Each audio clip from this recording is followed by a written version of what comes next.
2 సంవత్సరాలుగా స్థానిక సంస్థలకు ఎన్నికలు లేక గ్రామాలన్నీ కూడా వల్లకాడుగా మారిపోయినాయి.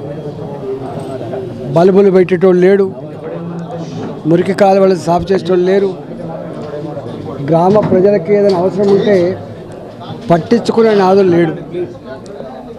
ఇవాళ చివరికి 15th ఫైనాన్స్ కమిషన్ నిధులు కానీ, పర్ క్యాపిటల్ నిధులు కానీ గ్రామ పంచాయతీలకు ఎన్నికలు లేకుండా, మండల జిల్లా పరిషత్లకు ఎన్నికలు లేకుండా రావు. కాబట్టి ఇవాళ కేంద్ర ప్రభుత్వ పరంగా వచ్చేటువంటి నిధులు కూడా రావట్లేదు. 2 సంవత్సరాలకైనా ఇవాళ గ్రామ సచివాలయాలకు, వార్డు మెంబర్లకి, సర్పంచ్లకు ఏదైతే ఎన్నికల కోసం ఏర్పాటు చేస్తుందో తక్షణమే జరిపించాలని చెప్పి మేము డిమాండ్ చేస్తున్నాం. ఒకటి, మండల పరిషత్తులు, జిల్లా పరిషత్తులు వాటికి కూడా తక్షణమే ఎన్నికలు నిర్వహించాలని చెప్పి మేము డిమాండ్ చేస్తున్నాం.